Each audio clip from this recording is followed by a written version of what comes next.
The Muskego Noe School Board will reconvene into open session. At this time, I would ask everyone to stand. And Mr. Bowman, could you lead us in the Pledge of Allegiance? Absolutely. Pledge allegiance to the flag of the United States of America and to the republic for which it stands, one nation, under God, indivisible, with liberty and justice for all. Thank you, Mr. Bowman.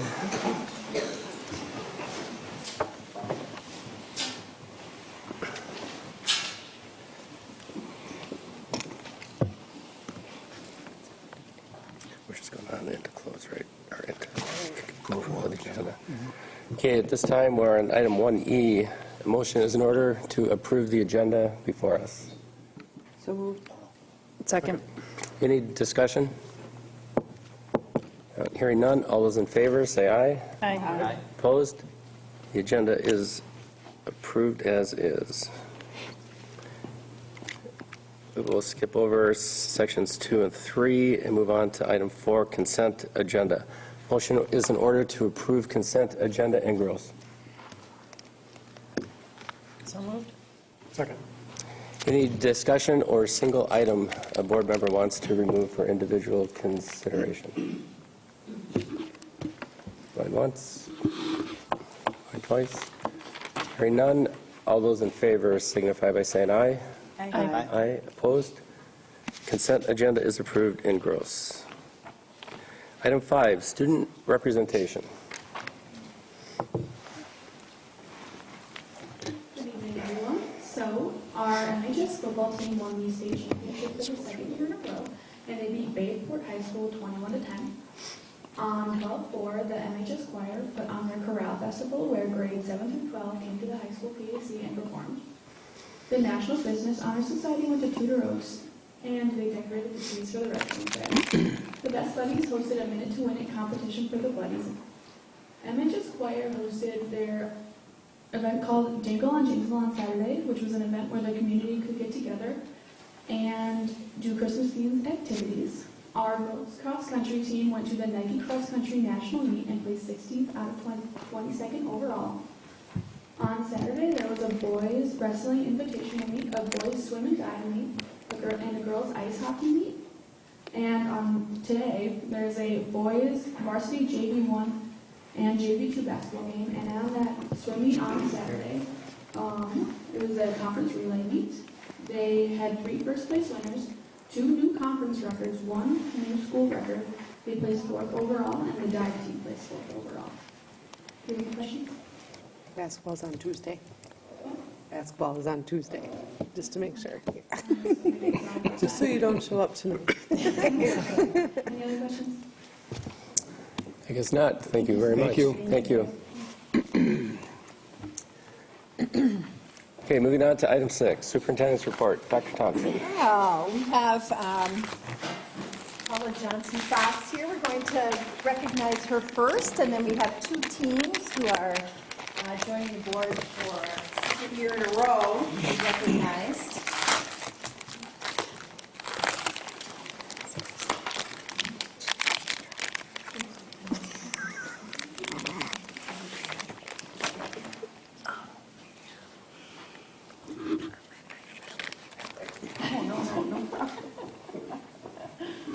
Okay. Certificate of Appreciation. The Muskego Noe School Board congratulates French language teacher Paula Johnson-Fox for receiving the 2020 American Association of Teachers of French, Wisconsin Chapter Certificate of Recognition. With deep appreciation, the Muskego Noe School Board hereby commends Paula Johnson-Fox for her enthusiasm, passion, and constant vision, evident in her devotion to teaching and giving back to the world language community. Paula's dedication to French and world language education are a model for all teachers to follow.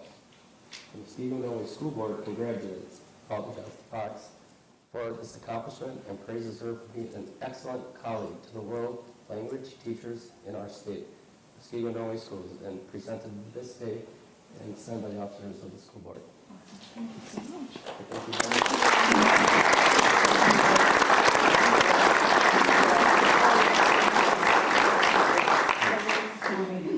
Oh, are you? Wow,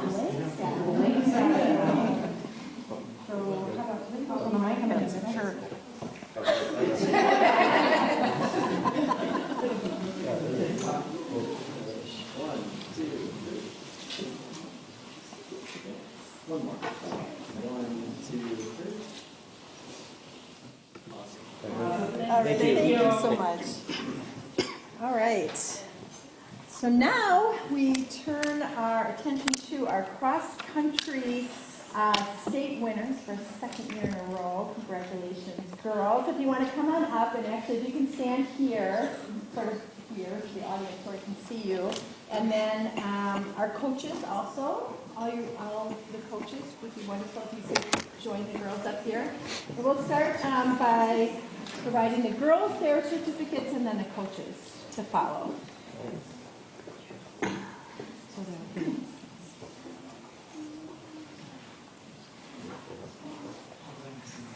We have some young coaches. Yeah, that's good. So I'm going to read one, and then I'll cite the names after that. Okay. So, Certificate of Appreciation. The Muskego Noe School Board presents this certificate in grateful recognition of, in this case, Kate Burka, for her contribution to the girls' cross-country team for a tremendous 2019-2020 season that culminated in the exceptional honor of the team winning their second consecutive WIAA State Girls Cross-Country Championship for Muskego High School. The Muskego Noe School Board commends Kate Burka for her perseverance, team spirit, and commitment for excellence in the sport of girls cross-country that has brought honor to herself, her family, the Muskego Noe schools, and community. The Muskego Noe School Board wishes Kate Burka success in her future education and career endeavors, and given this day by the Muskego Noe School Board and signed by the officers of the board. Kate?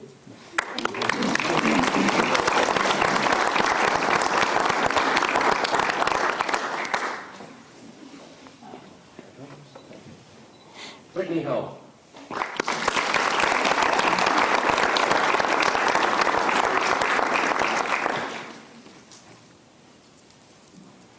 Rachel Hill.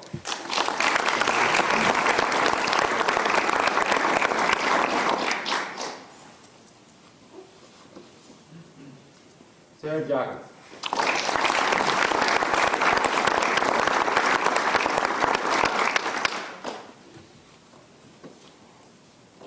Michaela Felton.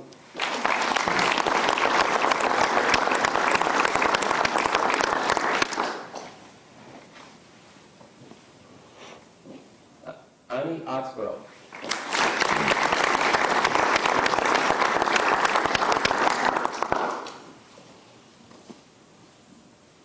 Joelle June.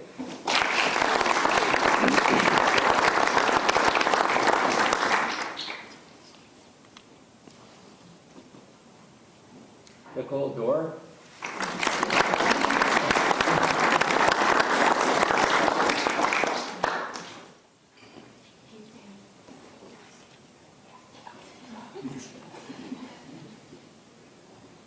Sophia Kennedy.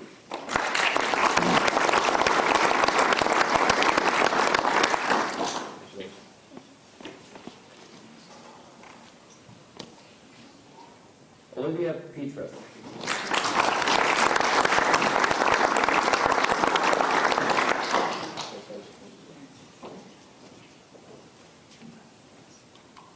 Maya Winsing.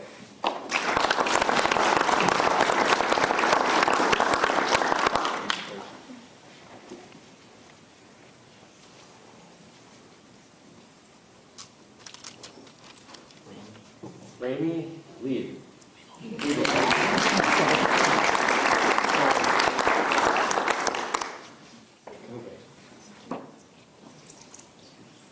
Now we have the coaches. Done. So for the coach, Certificate of Appreciation. The Muskego Noe School Board congratulates Coach Richard Rainey for a fabulous 2019-20 Muskego High School girls country season that culminated with the team winning their second consecutive title of Girls Cross Country Division I State Championship. The Muskego Noe School Board commends Rich Rainey for his exceptional ability to lead a remarkable coaching staff, engage and support athletes with admirable coaching skills, and provide guidance and encouragement for his athletes to perform at the highest level attainable in high school sports. The Muskegon Norway School Board commends Coach Rich Rainey for an outstanding 2019-20 girls cross-country season, and presented this day by the Muskegon Norway School Board and signed by the officers of the board. Thank you.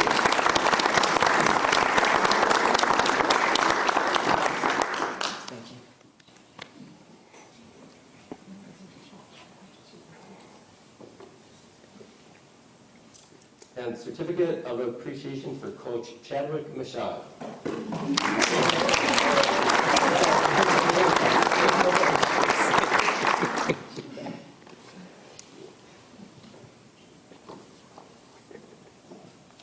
Certificate of appreciation for assistant coach Amberly Check. Amberly Check. Something about having people do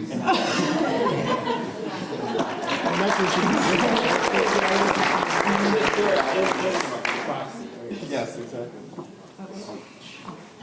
And then assistant coach Stephen Check.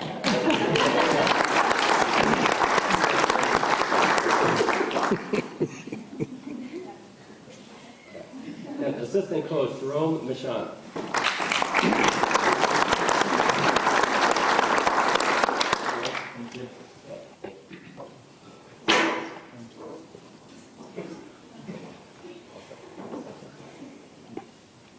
And assistant coach Matt Hallsetter.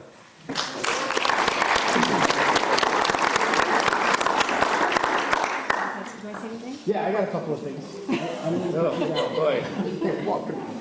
You want Coach Pete, you want Uncle Joe, hold you? All right. We're gonna do it like this.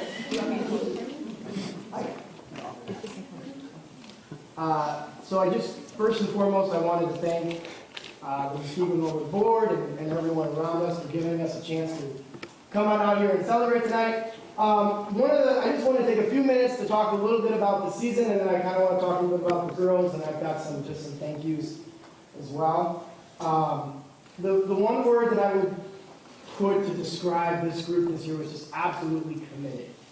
Sometimes when you have an amazing season like we had last year, winning the state cross country championship and then winning the state track and field championship, sometimes you might kind of take a rest. And sometimes you might, maybe take a step backwards because you just had so much success so soon. That couldn't be further from the truth with this group of girls. Every single time I tried to think of a word to describe it, it was just absolute commitment to themselves and to their teammates. And the best example I can give to you that was that at the Nike Cross Country Regional Meet, we were in a real dogfight to get that second automatic qualifying spot. Kate Spurka was fortunate enough to take second, qualifying individually overall. So how it works is the top 2 teams qualify automatically, and the next 5 individuals who are not on those 2 teams also get to qualify for the national meet.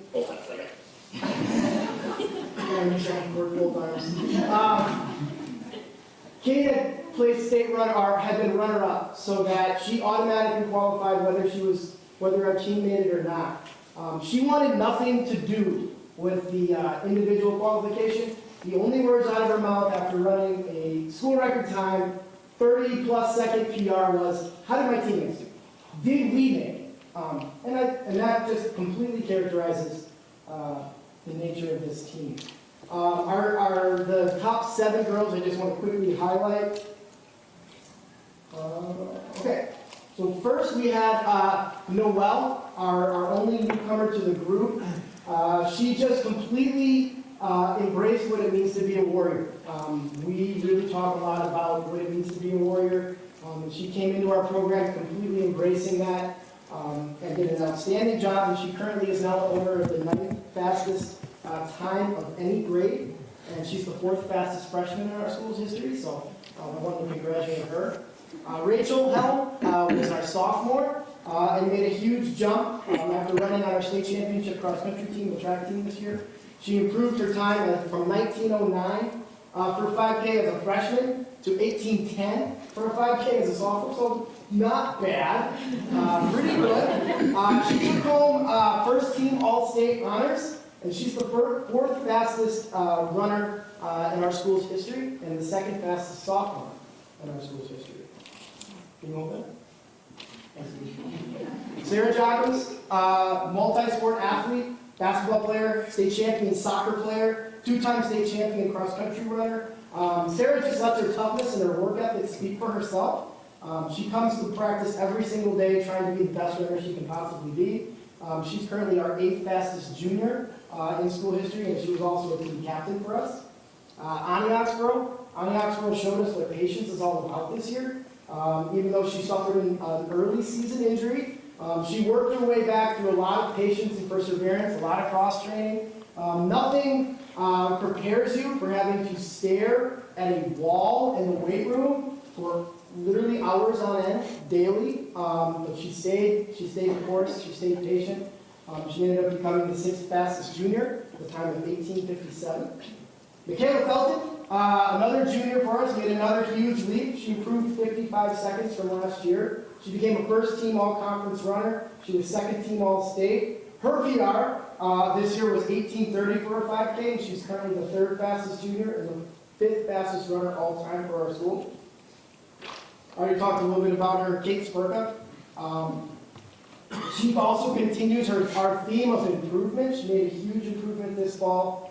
She broke our school record by 50 seconds, her own school record by 50 seconds. She was Milwaukee Area Runner of the Year. She was first team All-State for the 3rd time in a row. She was our conference champion for the 2nd time. She was Nike Cross Country Regionals runner-up. That's a cross-country race that encompasses 7 states. She was runner-up. She ran 17:26 for 5,000 meters. I didn't run that fast until I was a junior in college. And she's not only our school record, not only the fastest junior, but also our school record holder. Last, but certainly not least, our senior, Brittany Helm. She capped off an amazing year of cross country, or amazing 4th year of cross country, with her best year yet. She improved 47 seconds from her junior year. She was conference runner-up, first team All-State, first team All-Conference. After 4 years, she's been All-State in some capacity every single year. She was state runner-up as the team. She was our team captain of the 16th best team in the country. So first, I'd just give it up to our 7 runners.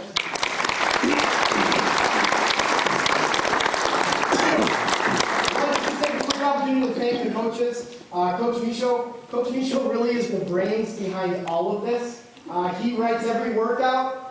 He agonizes over every single rep that we do. We would frankly be nowhere near as successful without him. Coach Rashawn is our positive Northern Star. Where is that man? I've never met a happier, more positive man in my life. And he just is a jack of all trades. He's able to come in and do anything and everything he can to make the team succeed. The Czechs, Willing again, and Coach H are always willing to step in and always help out whenever they can. Whether it's getting something as simple as the foam rollers out or watching the weight room, what that does is gives Coach Micho and I an opportunity to work with the kids and help us develop our team the best we can.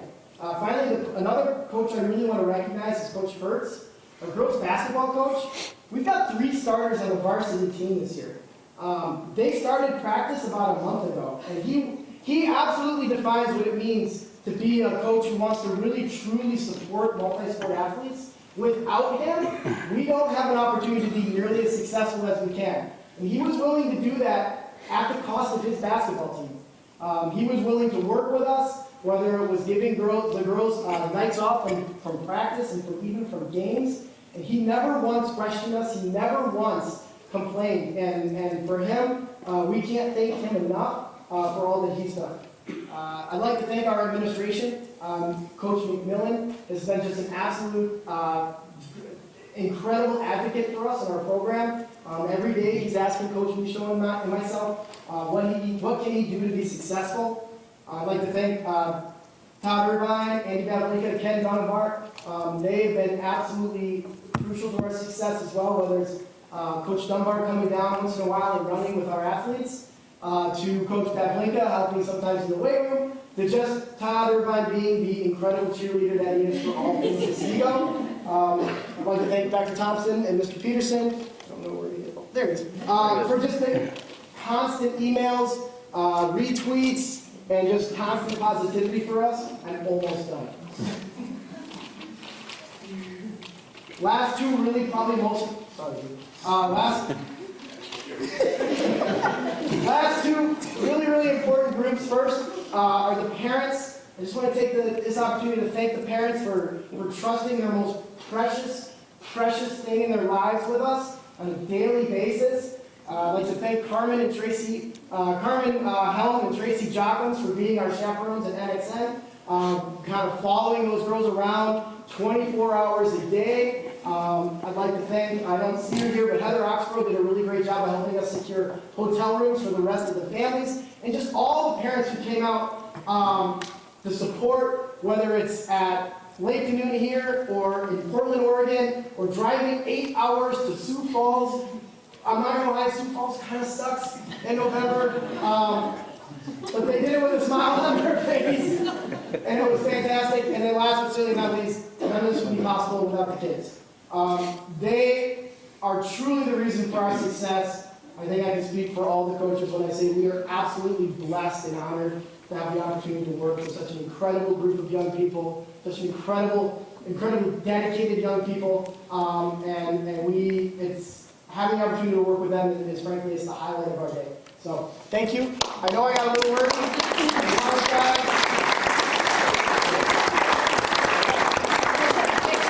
Well, again, thank you to the coaches who put in all the time, energy, blood, sweat, and tears to really support all of these girls. So thank you so much. All right, we're going to take a picture. Let's kind of... Should we like line here? Yeah, maybe 2 rows. Coach back here probably?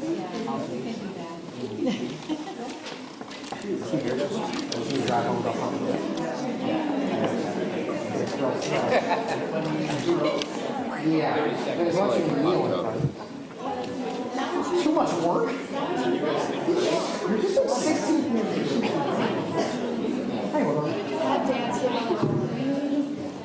For the record, Sioux Falls is a lovely city. It's not. No, it's dry. The drive is worse. We could all do without Southerners. So. How does this look? That's good. What? Is it okay? All right. All right. 1, 2, 3. 1, 2, 3. Stay with the parents.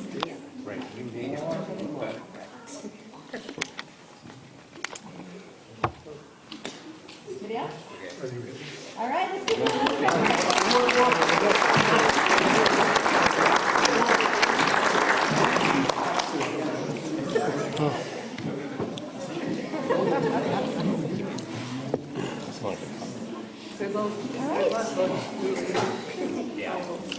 All right, now we are recognizing also champions for the second time in a row, our 8th grade girls, Lake Denoon basketball.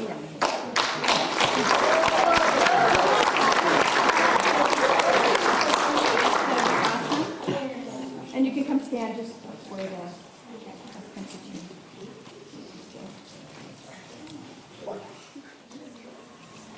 we'll start with the athletes. I will read one for the athletes and the remaining staff. Certificate of Appreciation to the Muskego Valley School Board congratulates Lake Denoon Middle School 8th grade girls basketball team. Through team and individual dedication, skillful preparation, and commitment to excellence, the team took first place in the conference for the 2nd consecutive year. This achievement has brought honor to the Muskego schools and community. With deep appreciation, the Muskego School Board hereby commends Ava Dul, how do I say it? Dulgi, for her contribution to the 2019-2020 Lake Denoon 8th grade girls basketball team, winning the Junior Southeast Conference Championship. The Muskego School Board wishes Ava success in her future education and career endeavors. On behalf of the Muskego School Board and signed by the officers of Ava.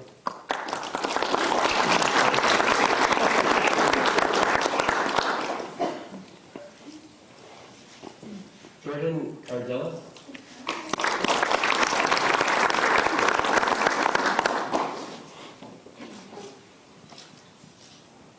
Hannah Lane.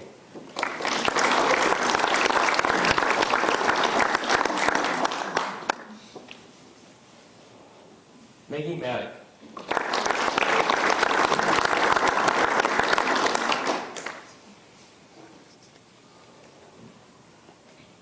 Bella Miller.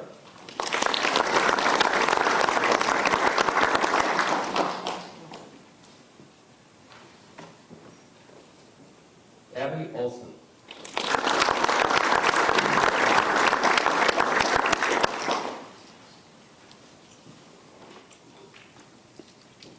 Amaya Solowiski. Selesky.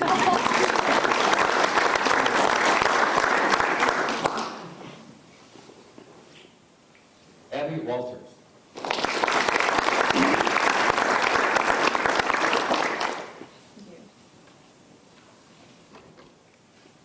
Abby Zacher.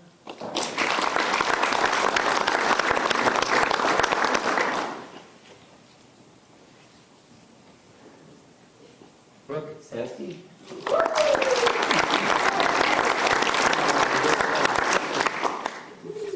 Okay. And for the coach, certificate of appreciation. The Muskego Norway School Board congratulates Coach Paul Dooley on another tremendous undefeated 2019-20 basketball season. Your team and individual dedication, skillful preparation, and commitment to excellence, the team took first place in their conference for the second consecutive year. This achievement has brought honor to the Muskego Norway schools and community. With deep appreciation, the Muskego Norway School Board commends Paul Dooley for his outstanding leadership and coaching ability, which led to the late Denoon 8th grade girls basketball team taking first place for the second year at the Junior Southeast Conference Championship. The Muskego Norway School Board recognizes Coach Paul Dooley for his commitment to his student athletes to learn, grow, and succeed in the sport of basketball.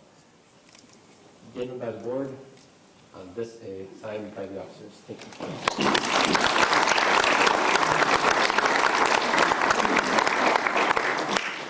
First of all, I want to apologize on Coach Rainey. One of the girls cross-country team as well as the football team on their championships too.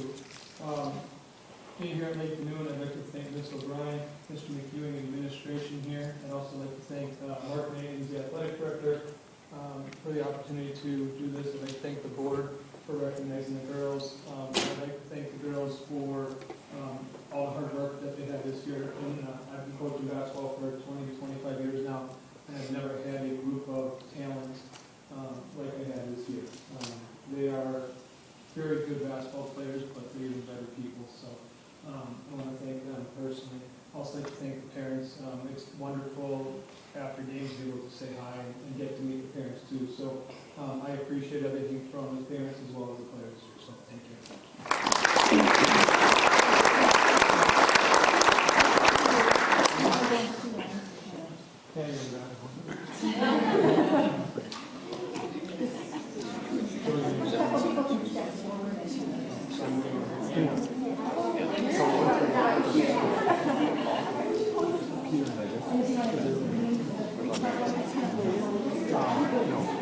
So they have a younger good one. All right. 1, 2, 3. Good, but we'll take one more. 1, 2, 3. And parents? Police officer in West Dallas. Who is? Their brother. It's a police officer in West Dallas. Peter is? Or the brother, the younger one. Do you know who the younger one is? You good? All right. Oh. But Peter teaches at Franklin. That's all right. Congratulations.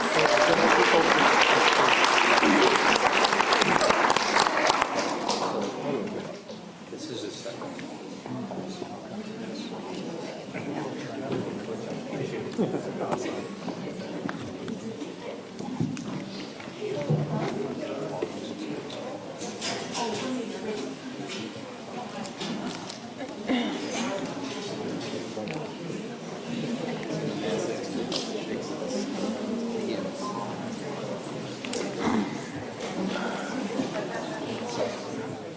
Yep. It was crazy. Right. Okay, well then we'll move to the next item on the superintendent's report, which is Lake Denoon Middle School. What? That's pretty cool. Well, first Lake Denoon. Yeah, that comes after, that's on E, we're on D. But in the meantime, I might as well mention that. While they get set up, I'll just mention that and item E is the Classic 8 Conference Sportsmanship Awards. It's fantastic to see so many of our teams achieve that honor and the Classic 8. So we had boys soccer, boys volleyball, girls swim and dive, and then girls golf all received the Sportsmanship Award. It's just amazing. So we have great talent, but we also have really wonderful kids as reflected in this recognition. So, okay, I'll turn it over now officially. Yeah, we do have a few points for you, and John and I will just give you a short summary of some celebrations, and then we have our pupil services team who are a really dynamic team. We're really lucky that they're serving our kids and families here. And we're going to talk about some of their work. As far as the academic side, I'll start with that. One of our celebrations you might have seen in the packet is that our math scores were number one in the county, in the Waukesha County, for percent of students who are proficient. And that's been something we've been working for, clawing our way up. And Pam Quirk, who does not like recognition, but I'm going to do it anyway, has done a lot of work with our math team, and she really modeled that relentlessness that all of our teachers do, and holding kids accountable, and really it's their very hard work and believing in kids that have made a difference there. Another thing I'd like to point out is the student survey about my teacher believes that I can be successful. Again, going with that growth mindset and how important that is to student success and making them feel confident has always been a big part of what we do here, and we contribute our success to that as well. I would also point out that we are still significantly exceeding expectations in the state, something again we're very proud of. And just like the teams that came here, it's a combination of the staff and their commitment, the students, and the families as well. So we feel very fortunate when all those three things come together, we can do great things, and we continuously improve in that area.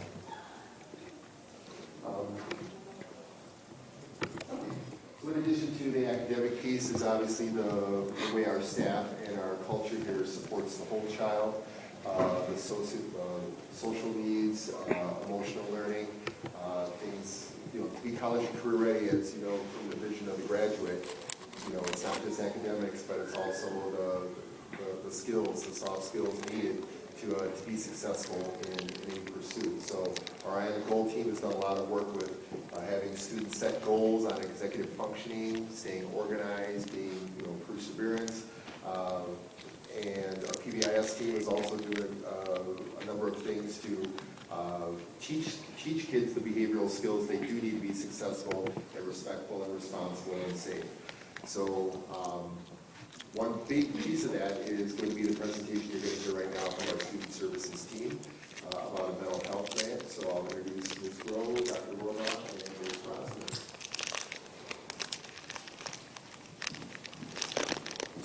Good evening, everybody. I'm Pam Grove, school counselor at Lake Denoon. I'm Amanda Rossman, school social worker at both Lake Denoon and Mosquito Lakes. And I'm Jen Marber, I'm the school psychologist here at Lake Denoon.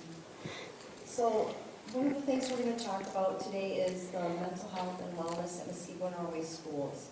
Our student services team at Lake Denoon came together and recognized that there was mental health needs that were growing in the district. And we really wanted to try to do something proactively to try to help address some of the concerns that were being brought to light. We decided to apply for a grant that was offered through the Department of Public Instruction that would really help provide some funds to help us address some of the needs that we were seeing. We wrote the grant, although we're just from Lake Denoon, we wrote the grant for all the Mosquito Norway schools, not just Lake Denoon. Our data on this chart here is a part of what we included in the application for the grant through DPI. One point that we did not include on the chart for this presentation, but we did in the DPI application, had to also do with the health room visits that students were, again, accessing. What we know about students who are kind of coming into the health room for visits, it can be students who've experienced some trauma and also have some social emotional needs. And that is an important data point too. So these students may have psychosomatic complaints that draw them into the health room on a number of times, maybe in a given day. And so that data is an important component too. Our health aides that work here at Lake Denoon do a really good job of recognizing the students that are coming in multiple times and reach out to us to also have some access to checking in with those students about what else might be going on. So we can try to do. So far this year, up until just the date here is December 2nd, is Lake Denoon specific data. And I've got my readers on, so I have to have my glasses over here. So far, we've had the suicide self-harm assessments 20 up through December 2nd. The number would be higher at this point. We've made 14 referrals for child abuse and neglect reports to the appropriate agencies, Waukesha County and Racine County. When you see the next category of school-based mental health contacts, the school-based mental health people are us in student services, counselor, psychologist, social worker. That's how this particular grant labels us for the work that we do. On the very far right-hand side, it says community-based mental health contacts. Those are the people that are the therapists, the psychologists that are working with our students and families in the community.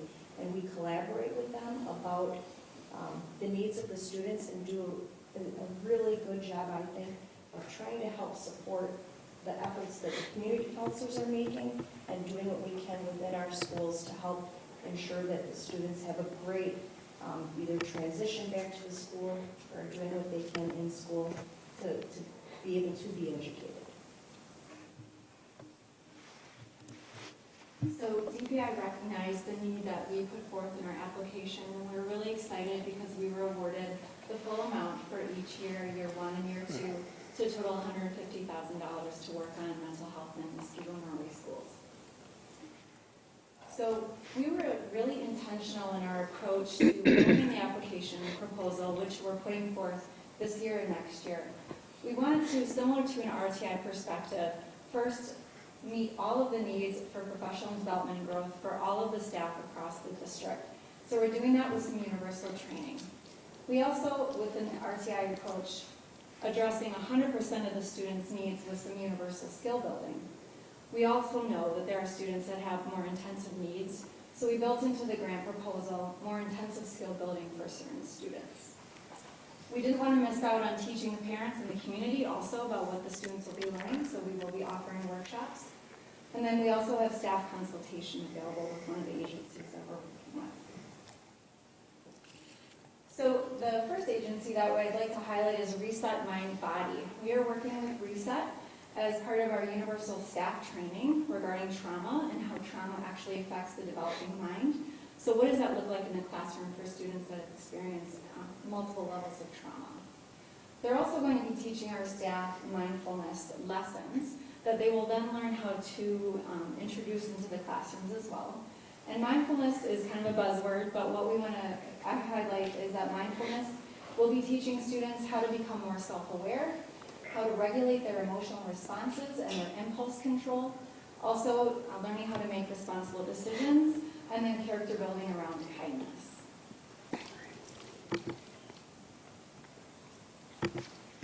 So as you can see, some of the mindfulness classroom lessons, we actually will have Reset come in, and the Reset facilitators will be teaching the lessons within the classroom with the teacher present. So the students will be learning mindfulness through that approach first. Then in the following year, teachers themselves will be taught how to actually do the curriculum, so they will take ownership in knowing, moving forward in the next few years, to be able to implement those mindfulness lessons with their students as well. So this is a diagram just of what's happened to a mind that has experienced trauma, and then what can mindfulness do based on research to help calm that mind and improve that intentional focus. So in addition to the universal training, we are working with Family Service. They're an agency based out of Waukesha, to provide some smaller groups for students. So we currently have a licensed therapist coming into Lake Denoon and Muskego High School to run these groups. So these groups are to enhance the social emotional development here at Lake Denoon. That's one of our groups. The second group we have running at Lake Denoon right now is building empathy, decision making, and conflict resolution. And then the high school has their 2 groups as well. Their current groups are coping with anxiety, and then learning some additional coping strategies with the additional component of addressing alcohol and other drug abuse. So this person has been coming in, I believe she's on week 7 of 8 right now, to facilitate these groups, and she will be in each grade level. So she will be facilitating some groups at the elementary level as well later in the school year. As Jen had stated, we're also offering some community and parent workshops. So again, these parent workshops are going to highlight some of the work we're doing in our schools.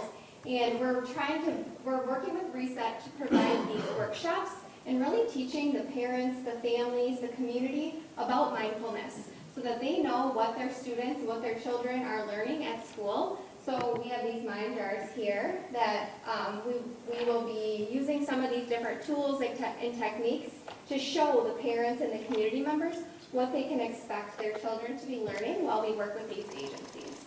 So one of the uses of the mind jar is when a student's brain is in that trauma situation, so they're kind of in that fight or flight response, which we often see in the classroom. Their brain is not able to engage in learning activities and academic tasks. So what this does, as simple as it looks, is it mimics what the mind is going through, so chaos. And so what you do is you have the student look at the mind jar after it's been flipped upside down a few times, and it's teaching them that intentional focus. So as they're watching the glitter settle, they're learning how to focus on something that you want them to focus on. And that can help move them into learning a strategy that will allow them to debrief or share with you what was happening in that moment to then make them available and ready for that academic task. So those are for you to take home. So the next part of our grant is the staff consultation. So staff from family service, the licensed therapist, will be available to staff throughout the district for consultation. So right now, we are in collaboration with the therapist who's coming into Lake Denoon as student services staff and really working with her on the group and how it's going, working with those individual students. But in the future, the staff across the district, so teachers, administration, will be able to consult with the therapist on collaborative support teams, pulling them in for different concerns they have about a student, and then also talking about behavioral interventions. So for all students, some who may have an IEP or a 504 plan, and those for regular education as well. So knowing that that's a next step for our mental health data. And these are some important links that we wanted to provide you with. The Wisconsin School Mental Health Framework is very comprehensive. It's a very long document, but very, very important for us. We reviewed that document when writing this grant. And then Reset and Service also have some really great information on their websites regarding who are the people that might be coming into our schools. I know the therapist we're working with right now has a biography on there. And then Reset Mind Body offers a variety of programs, which is available on their website as well. So that concludes the presentation, but we'll entertain questions. And the mind jars, they might be, I know some of you feeling that they were a little sticky maybe. So we did these this last week. We put them together, and so we also tried to glue the tops so that they would be like with special glue to hold them and seal them. But they might feel like some of them are a little bit wet when you're doing it. So maybe shake them just straight up and down.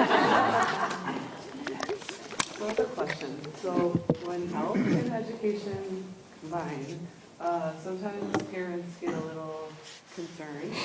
So I know like when the health classes are offered in the middle schools and such, there's always a letter that goes home, kind of giving them a heads up, like, hey, this is coming, and you know, if you're concerned, to contact you.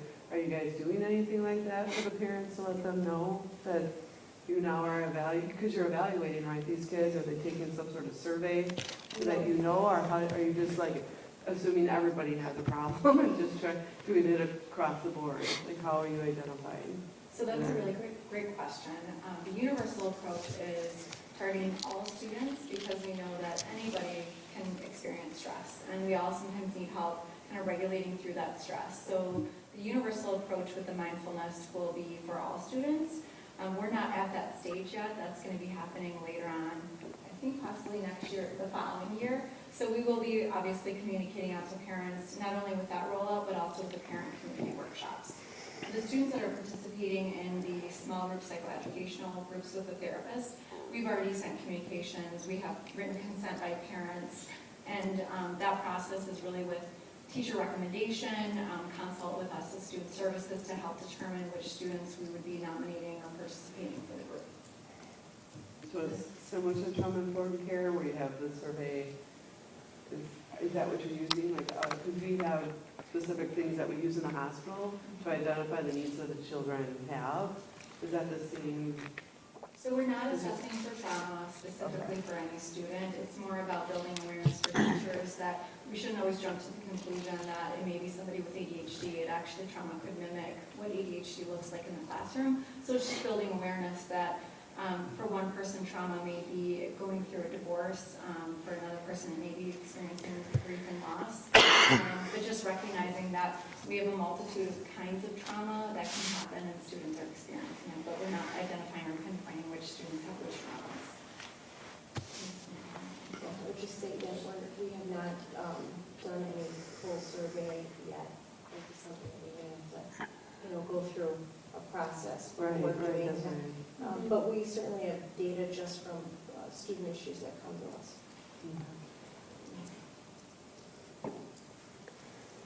Any other questions, or? I have one. I'm if no one else does, but I'm curious just what this can be short. Okay. What was the catalyst behind the mental health grant and award? I mean, how did that come up? It's such a large amount. I'm curious. I think, again, just even for our own data points, it became just really obvious that our numbers of suicide, self-harm happening, just not in this district, it's across all districts, across the state, across the nation.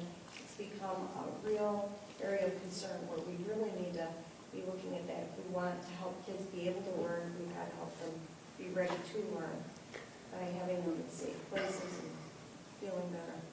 Is this something that you, I guess, came up with from your development days and your collaboration with others, and you're just reviewing information not only from our district but others, so just kind of you brought this on yourselves to just make this change? Well, through the state, what happened is 2 years ago, there were grant dollars that came through DPI specific to mental health in the schools.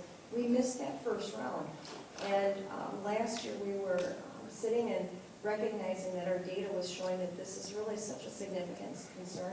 We really wanted to try to do something more to impact the well-being for kids here. And we all really, even though we've never written grants before, we've never written a grant before, we just wanted to throw our hat in and do our best to just share what we knew, to share what this district's data was, and try to really move forward. And we were fortunate to be able to get the grant. And Chris, let me just add, Yeah. I won't say it, but I will. They're very collaborative. Like they work together, they see a problem, they think, how can we contribute to the learning here? It's way more than soft skills. What they do makes a difference for kids being able to access learning and being in the right frame of mind to be able to take in that great teaching that's going on. And their collaboration does matter and has made a difference for our school and our kids. Well, thank you very much. Oh, yeah. No, go ahead. This is my last comment. Yes. I think one of the biggest things in working with this team, this is my third year here in this district, is not only the collaborative nature, but us wanting to be more than just reactive to the issues or the students coming into our student services area, but wanting to be proactive and getting ahead of some of the things that we deal with, sometimes even on a daily, if not multiple times in a day basis. And I think that was one of our catalysts, is that we wanted to get ahead of it and make sure students are ready to learn. Well, we thank you very much and congratulations on that grant. It's awesome. Thank you. Yeah. Thank you. Thank you very much for your time. Item F is just a reminder of the joint convention, and actually Jamie will be putting in a registration for those who are listed. If you want to participate or be enrolled in that, please let Jamie know this week, because they have a early birds, registration until, I think, December 15th. So if you could let her know that, that'd be great. And then the last is the contributions to the profession, and you can look at the ways we're sharing our good story around the area. So that concludes the superintendent's report. Thank you, Dr. Thompson. Item 7, other reports, President's report. I have only one that I have declared my candidacy for office, so I will be a candidate for the next term up in April. Thank you. Outside of that, thank you. Outside of that, that is all I have. Onto clerk's report. 2 school board positions are up for election in 2020 for 3-year terms. Chris Buckmaster and Robert Bowman. A notice of school board election will be published in the Wednesday, November 20th, 2019 edition of the Waukesha County Now. Interested district residents who are eligible may file a declaration of candidacy and a campaign registration statement at the Educational Services Center, South 87, West 18763 Woods Road, Muskego, between the hours of 8 a.m. and 4:30 p.m., Monday through Friday, beginning December 2nd, 2019. The deadline for filing is 5 p.m. on Tuesday, January 7th, 2020. A primary election, if necessary, will take place on Tuesday, February 18th, 2020. The spring election will take place on Tuesday, April 7th, 2020. The term of office for candidates elected to the spring election at the spring election begins on Monday, April 27th, 2020. It's the end of my clerk's report. Thank you, Mr. Schrader. Any board member reports? Mr. Bowman. Yes, I do as well. I also declared my candidacy for the spring election. Any other board member reports? Yeah, you know I'm going to have one. Can we? Since Oh, I didn't see anybody else. Terry? Yeah. Cassandra? Tracy? Just I went to the CISA-1 board meeting, board of control meeting. Gotta make sure you say that right. A couple weeks ago, whatever. The biggest discussion was just their budget and the standing of their budget, and they're completely fine. Oh. I'm doing fine. Good to know. Thank you. The best for our last. Mr. Hunt. The longest, no, it won't be that No, long. that's fine. I just want to mention, I got in the mail today the resolutions that are being submitted to the WSB Delegate Assembly. I think, Terry, you're a delegate. So, do you want to go over how we traditionally handle that? Traditionally in the past, we've just emailed, anybody's had a skirt has emailed the delegate with their thoughts, feelings, but we've traditionally just let the delegate handle how they thought about it. Some boards come in, they spend an entire meeting going through all the resolutions and voting on it. I think we've only done that for concerns that we may be concerned with as a board, and I don't think we've ever had any, to be honest. So, Yeah, if anyone does, they can raise it. We can talk it over. However, as Brett says, we all get a packet, so just email it to Terry, copy me, and then I think the only real interesting one this time will be the mascot thing, which are, formal responses. That doesn't, we're not participating in that since it does not impact us. So. and that's all I really We're have. one of many in that room, so it's like, you know what I mean? Well, every district has one vote. Every CISA has one vote. Yeah. The CISA does too. Yep. Yes. So there will be many people in the meeting. I'll be there. I want to see that. So I expect there'll be place for me there too, Brett. So it's the president of the MNSD. So There is an observation area in the back. no, With for me, seats. Brett. Okay. For you, special? Yeah. We'll put you behind the screen. Thank you, Brett. All right. Committee reports, we have none. On to item 8, resolution action items. 8A, academic guidebooks. Motion to approve the academic guidebooks. So moved. Discussion. Any discussion? Okay, hearing none, all those in favor signify by saying aye. Aye. Opposed? Motion carries unanimously. Item 8B, 2020-21 school calendar. Motion to approve the 2020-2021 school calendar. Mrs. Boyer?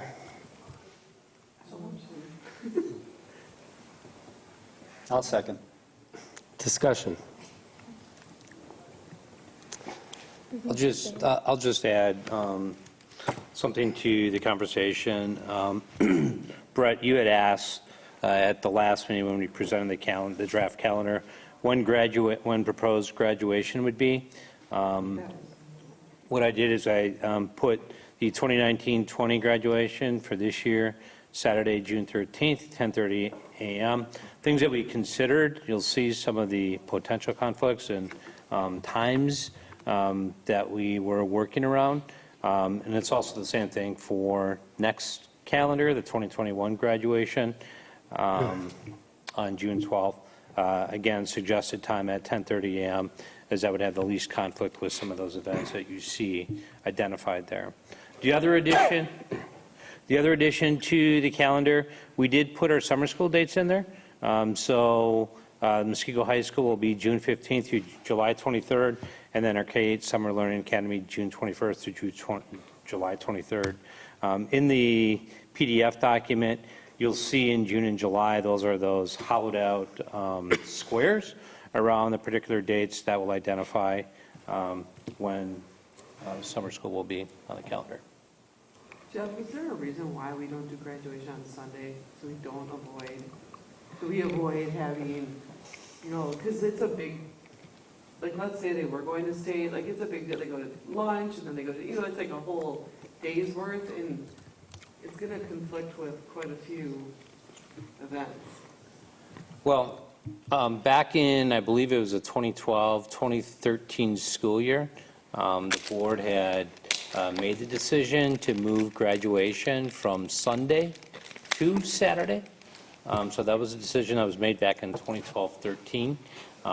And what we've done to try to work around those particular pieces is to move graduation time up from the 1 p.m. to the 10:30 a.m. Given where the location is of these particular events, we believe the time of 10:30 would work out for graduation. I don't know, I mean, like, why would we not put it on a date where it doesn't conflict with anything? If I may, back then, we were having conflicts on Sunday. First of all, it traditionally was held on Father's Day. That's when Father's Day fell. But more importantly, that year was like the second year in a row, I think, where we were having conflicts with other events that were going on because it was just so busy. I think part of it was baseball, if I remember right. But there were other sporting things going on, so. So they have, we did a survey of families of,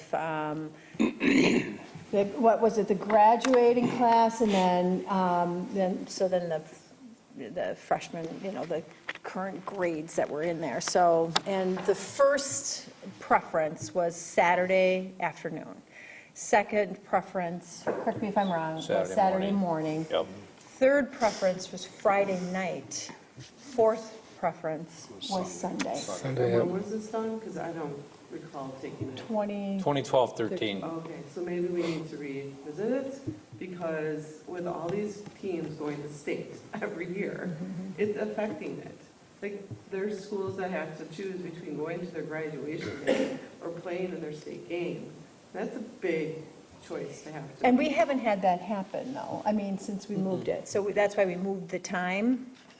So we didn't But have, you can potentially have it now. well, yeah, but in, I know, times The have light, changed, so I don't, do we want to revisit and see if maybe Sunday, I've also had people asking, can we please move it outside? Like, because there's not enough room to have all your family members there. well, that's why we have it And in with the, new we have it in the, Stadium and the, Yeah. you know, turf field, could we consider doing it outside? weather. Well, you can move it inside and you limit the amount.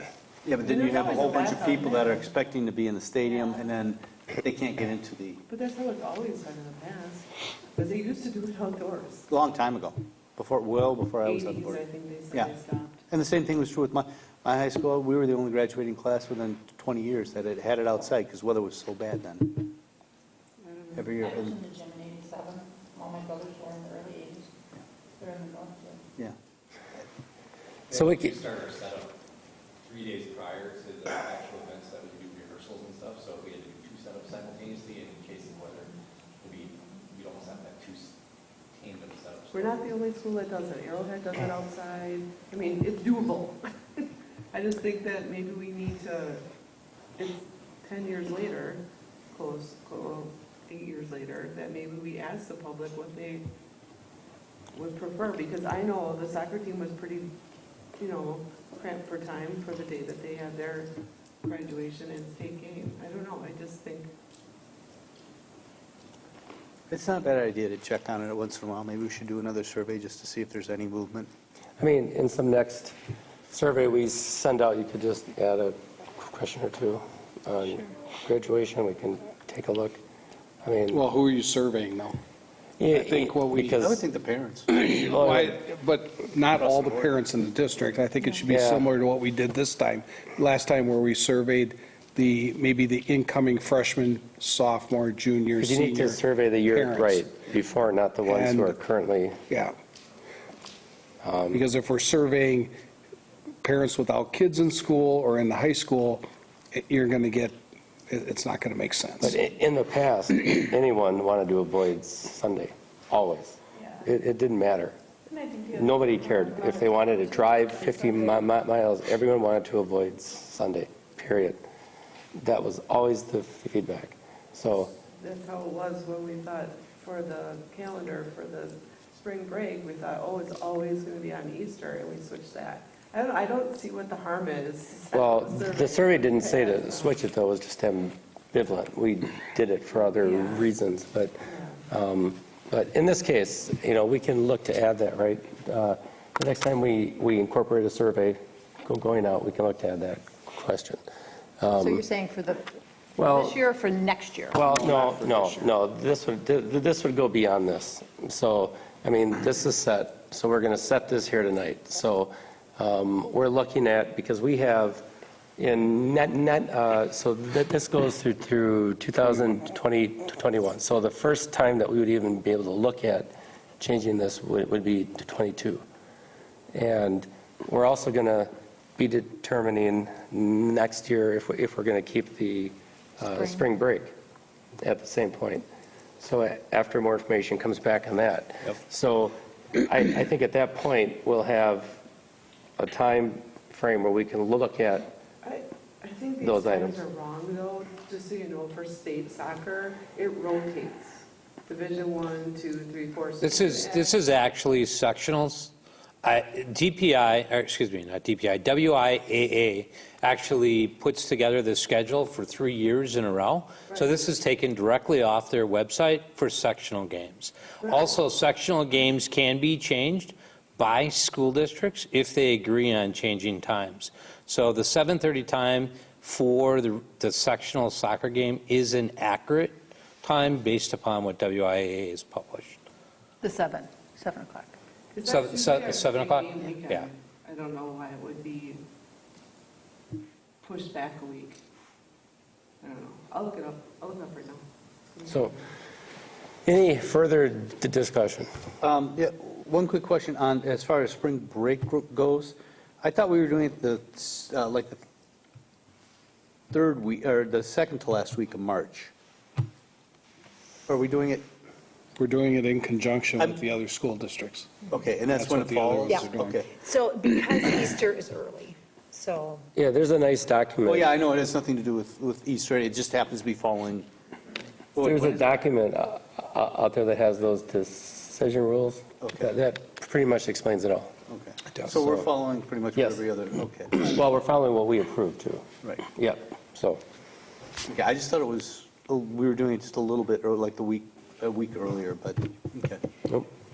As long as it's close to the middle of the semester, that's what I'm most, I don't want to Yeah, get too late on that. So any other discussion on the calendar? Easter falls early. Hearing none, all those in favor, signify by saying aye. Aye. Aye, opposed? Motion carries. I'm abstaining. Okay, it's fine. Point of order, Yes, who made the motion on that? Terry Boyer and Brett Hyde. Okay, yep. thank you. Thank you, though. That would have been a, yeah. Okay, moving on. Item 8C, 2020-2021 board calendar. Motion to approve the 2020-2021 board calendar.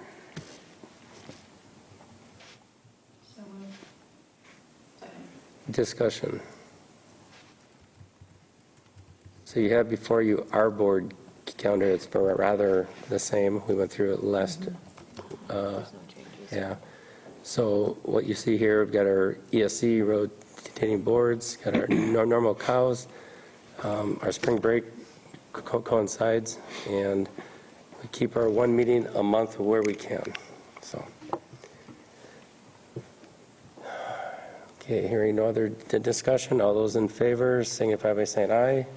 Aye. Opposed? Motion carries unanimously. Thank you. Moving on, item 8D, gifts, grants, and bequests. Motion to accept with thanks gifts for Muskego High School robotics totaling $3,775. Strength and conditioning, AKA Muskego Power, from Basketball Wrap LLC, $200. Ski from Jeffrey and Gina Tarkowski, $2,500. And Milwaukee Brooch Company, Inc., $500, for a total of $3,000. Football, Muskego High School Gridiron Club Ltd., $2,448. Muskego Soccer, High School Soccer, Muskego Warriors Soccer Booster Club, Inc., $6,030. And Muskego High School Wrestling from the Muskego Wrestling Club, Inc., Wrestling Spectator Bleachers, $1,200, and Wrestling Room Wall Padding, $4,900, for a total of $6,100. Total gifts this week, $21,753. I think there's one more at the very top, just above where it says Sorry. gifts. I want to recognize everyone. Oh, absolutely. Muskego Norway School District from Lake Point Church, $300 for Love and Logic setup gift. Any discussion? Thank you. Thank you. One quick question, what is the Love and Logic startup gift? Any idea? I'm just curious. I don't know. So Love and Logic is a class that teaches parents how to parent with love and logic. And, excuse me? Yeah, I think he asked what the gift was. What What the is for? What startup is the- gift Oh, was. I thought it was to help with the costs Of the program. Oh, just the cost of it wasn't like a gift of No. like, here's, might be the book. Right. Oh, okay. Yeah. So, okay, thank you. What was your question on robotics? I didn't hear him read all those people on robotics. Would you like me to read all those people? I could. Just like, I just didn't know if you missed it instead of. No, I I didn't. opened up that link lower down. Okay. So we're good? Okay. Moving on. We need All a, those in favor. We need a signify- motion. We did have one. I'm sorry, Yep. I didn't hear that. Oh. What was your motion? Oh, I didn't think we had one. Yeah. Yeah. Okay.